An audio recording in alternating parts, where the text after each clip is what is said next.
ने कभी झंडा नहीं बांधा, वो तो 2000 करोड़ के बंगले में रह रहा है और 100-100, 200 करोड़ की गाड़ियों में घूम रहा है।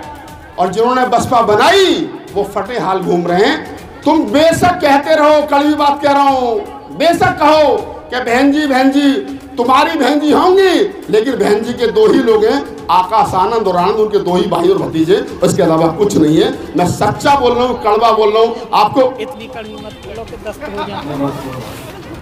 मैंने कहा ये बंगला तो किसी बसपाई का लग रहा है, ये बंगला तो किसी बसपाई का लग रहा है। और जब मैं उसमें अंदर घुसा तो पता चला इस 2000 करोड़ के बंगले में आकाश आनंद जी रहते हैं। ना कोई ऐसी गाड़ी नहीं थी जो तुमने फिल्मों में नहीं देखी होगी थी। 1-1 करोड़ की, 2-2 करोड़ की वहां गाड़ियां खड़ी थी। वो बंगला 2000 करोड़ का था जहां बहन जी का भाई आकाश आनंद रहता है। बताओ जिन्होंने बसपा बनाई थी वो कहाँ रह रहे हैं आज की तारीख में? वो झोपड़ियों में रह रहे हैं। काशीराम के वंशज, काशीराम के भतीजे, काशीराम के भाई वहां रह रहे हैं जहां हम और आप हैं। शमशुद्दीन राय नाम लेके बोल रहे, मेरा कुछ बिगाड़ के दिखाए ना। शमशुद्दीन राय 100 करोड़ का घोटाला करता पकड़ के आज तक पार्टी जवाब नहीं दे रही है। तो जब इतने भ्रष्ट हो गए हो, इतने निकम्मे हो गए हो, तुम्हारे पास में काशीराम और अम्बेडकर के मूवमेंट को बेचने के अलावा कोई है ही नहीं। हेलो, सबसे पहले तो मैं अपने छोटे भाई अनिल सागर की हिम्मत को दाद देता हूं कि उसने जो काम किया है ये आसान नहीं है। एक बार दोनों हाथ खड़े करके अनिल सागर के लिए ताली बजा दो, क्योंकि ये आसान नहीं है। जब देश के अंदर ऐसी सरकार चल रही हो जो सच बोलने वालों पर, सच लिखने वालों पर मुकदमा कर रही हो, और प्रदेश के अंदर ऐसी सरकार चल रही हो वो भी उसी के नक्शे कदम पर चल रही हो, और ऐसे समय पर अनिल सागर ने एक अलग लकीर खींची है, तो मैं उसको बधाई देता हूं। हमारा छोटा भाई है, आंदोलन का साथी, मेरी पुनः बधाई। मैं चाहता हूं कि सीमापुरी विधानसभा से ऐसा विधायक चुन करके जाना चाहिए। अब मैं मतलब की बात कर लेता हूं। अभी अनिल भाई ने कहा कि वो कविता सुनाए, तो कविता तो बड़ी महंगी होती है, 50,000 की कविता, तो वो तो मैं नहीं सुनाऊंगा।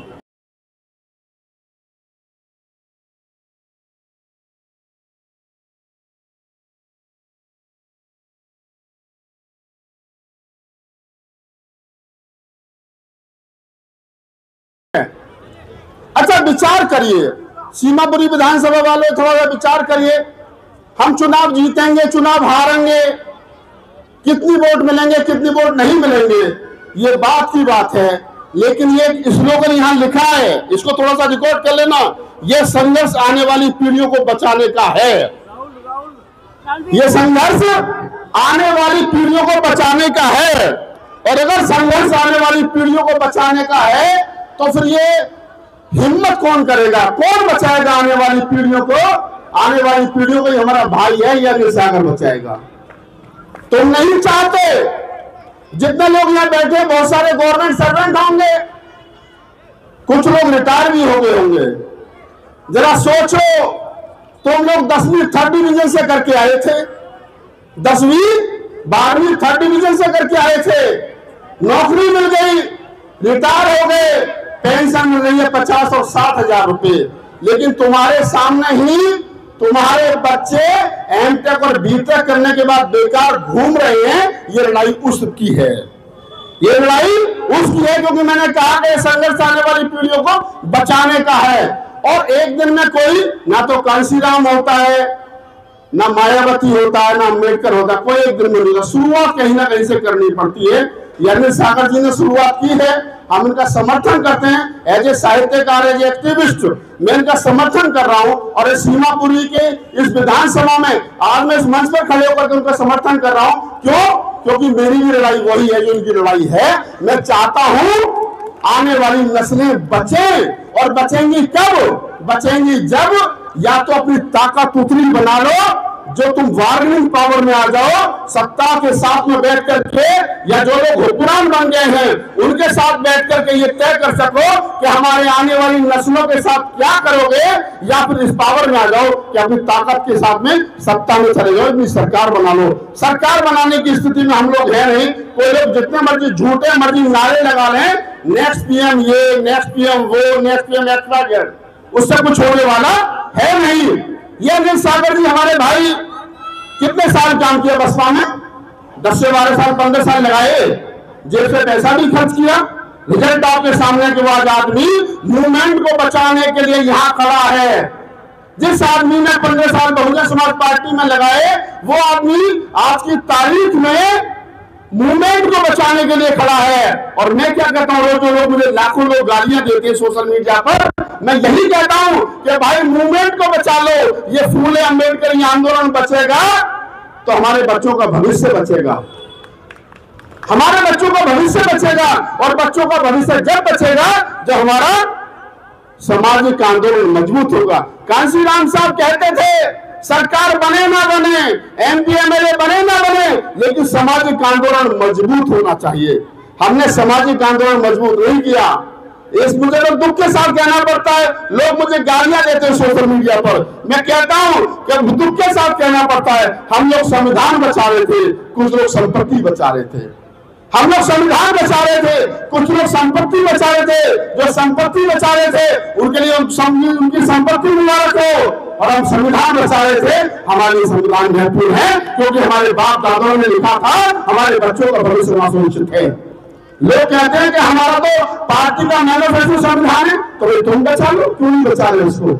नहीं बच रहा है। हमें पता है कि दौलत इतनी हो गई है कि बचाना संभव है नहीं। और ऐसी प्रकार मैं कह रहा हूं कि अनिल सागर जैसे जो हमारे भाई है, जो हमारे मित्र है, इन्हीं लोगों को जो छोटी छोटी चिंगारी समाज में जो छूटेंगी और वही चिंगारी आगे चल करके बड़ी होंगी, और बड़ी होने के साथ साथ इस देश को भी बचाएंगी, विधानसभा को भी बचाएंगी, फूले अंबेडकर आंदोलन को भी बचाएंगी।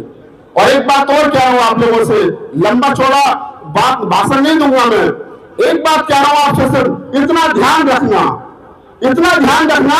कि कांशीराम के बाद में मायावती जी और मायावती जी के बाद में आकाश आनंद, ये प्रोसेस है। अच्छा एक बात बताइए मुझे, बाबा साहब डॉक्टर अम्बेडकर करके कह करके चले गए कि व्यक्ति पूजा मत करना। बाबा साहब से बड़ा तो कोई आदमी नहीं है ना, हमारे लिए तो आदर्श है।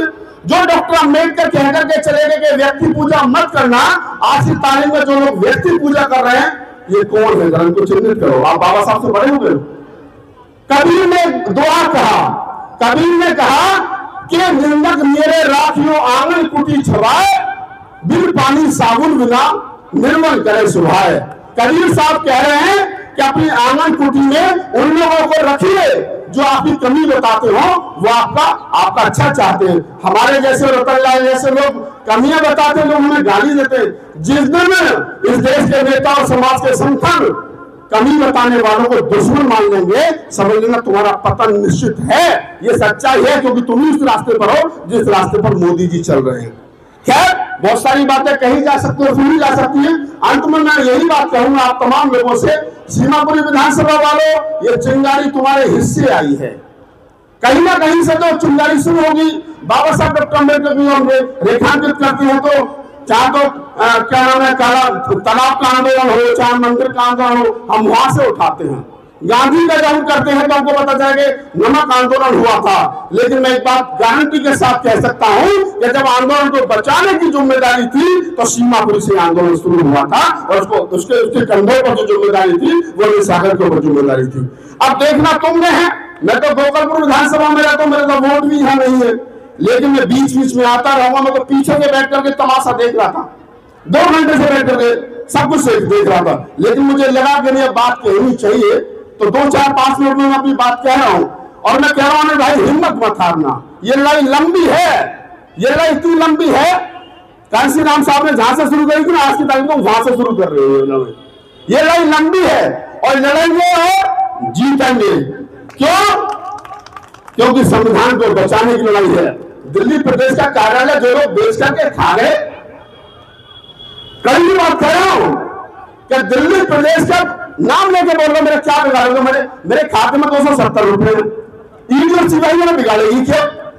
बताओ ना, तुमने प्रॉपर्टी बचानी है, राहुल नागपाल ने थोड़ी बचानी है, अली साहब ने थोड़ी बचानी है, ये मुलंदर को थोड़ी बचानी है, इनकी काव्या वाव्या जितने बच्चे हमारे खड़े हैं, किसी को नहीं बचानी। हम तो भूखे नंगे लोग, आज हमारी भाभी जी भी दिखी हमें। हम तो कह रहे हैं कि हमारे पास में कुछ है ही नहीं भैया, हमें किसका डर है? हमारे पास में, हमारे दिमाग में सिर्फ एक गनारी फिट हो गई है कि फूले अंबेडकर आंदोलन बचाना है, ये जगजीवन राम ने जो नौकरी दी थी, बाबा साहब डॉक्टर अम्बेडकर के बाद में जो नौकरी मिली हमको, उन लोगों का सम्मान भी करना है। मैं तुमसे कह रहा हूं कि बचाए रखिए, ये आंदोलन बचेगा तो हम 1000 कांशीराम 1000 मायावती पैदा कर देंगे। अगर ये आंदोलन बर्बाद हो गया आरएसएस और बीजेपी के हाथों, तो इस दौर में हम जी रहे हैं कि कल को 25 साल के बाद में ये शशि भूषण हमारा छोटा भाई बैठा है, देश भर में जा करके गाने गाता। मैंने तो खैर कविता बंद कर दी आजकल, बहुत लोग करता हूँ, ये तो कर भी रहा, हिम्मत नहीं बची, सच बता रहा हूँ, नहीं बची हिम्मत भाई, कब तक करेंगे। मैं कह रहा हूं ये बचाए रखिए आंदोलन। फूले अम्बेडकर आंदोलन रहेगा तो हजारों मायावती, हजारों कासिम, हजारों राहुल नागपाल पैदा हो, आंदोलन नहीं मरना चाहिए। कुछ लोग हैं आंदोलन मारने की कोशिश कर रहे हैं, आंदोलन मत मरने देना, ये जिम्मेदारी हमारे ऊपर है। लाखों गाड़ियां मिलेंगी, लाखों सब कुछ होगा, लेकिन फिर भी बचाया जाएगा। अंत में एक बात कहकर के अपनी बात को खत्म कर रहा हूं। अभी पिछले कुछ दिनों पहले आज तक में कोई इंटरव्यू चला था, हम भी थे उसमें, हमने पेमेंट लेनी थी, जिस आदमी से पेमेंट लेनी थी ना, उस आदमी ने कहा भाई साहब यहाँ हूं, आ जाओ, एड्रेस नहीं बताऊंगा, नाम आप खुद समझ जाओगे। उस आदमी ने कहा यहाँ हूं, मैं चला गया। जब मैंने तो वो बड़े बड़े हाथी लगे, अरे ये बंगला तो किसी बसपाई का लग रहा है, ये बंगला तो किसी बसपाई का लग रहा है। और जब मैं उसमें अंदर घुसा तो पता चला इस 2000 करोड़ के बंगले में आकाश आनंद, कोई ऐसी गाड़ी नहीं थी जो तुमने फिल्मों में नहीं देखी हुई थी, 1-1 करोड़ की 2-2 करोड़ की वहां गाड़ियां खड़ी थी। वो बंगला 2000 करोड़ का था, जब बहन जी का भाई आकाश आनंद रहता है।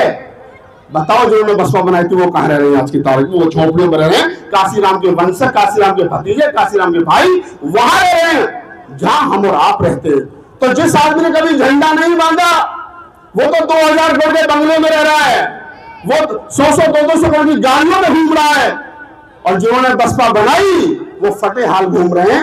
तुम बेशक कहते रहो, कल बात कह रहा हूं, बेशक कहो कि बहन जी तुम्हारी बहन जी होंगी, लेकिन बहन जी के 2 ही लोग हैं, आकाश आनंद और आनंद के 2 ही भाई और भतीजे, उसके अलावा कुछ नहीं है। मैं सच्चा बोल रहा हूँ, कड़वा बोल रहा हूँ आपको।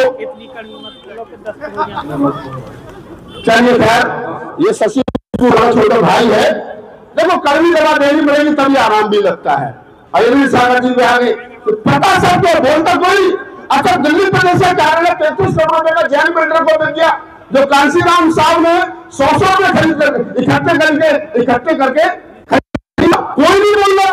अरे हमें गाली मत दो भाई, जैन बिल्डर को गाली दो, ये बंगला खरीदा है। कुल मिला करके मैं यही कहूंगा कि चिंगारी है, और अनिल सागर को मैं बधाई देता हूं। अनिल सागर को इसलिए बधाई देता हूं तो हमारे छोटे भाई ने हिम्मत दिखाई है। हिम्मत टूट नहीं पड़ते ना सीमापुरी वाले, तुम्हारी कसम है बाबा साहब की, अगर तुमने हिम्मत टूट न दी तो फिर कोई दूसरा आदमी हिम्मत नहीं करेगा। ये आदमी मेहनत की कमाई यहाँ खर्च कर रहा है, इसका परिवार खर्च कर रहा है, अरे इनके जो छोटे भाई सुन भाई वो खर्च कर रहे हैं, पैसा कमा कर। कोई होना एमपी मेरा नहीं बने कभी, ये तो कहीं से पैसा आ गया होगा, ये हिम्मत मेहनत की कमाई खर्च कर रहे हैं। इनकी हिम्मत को बढ़ा करके रखना। मैं भी समय समय पर आता रहूंगा, और बस इतनी सी बात कहूंगा कि देखिए बाबा साहब जब मरे थे ना, 5000 रुपये कर्जा था। कितना था?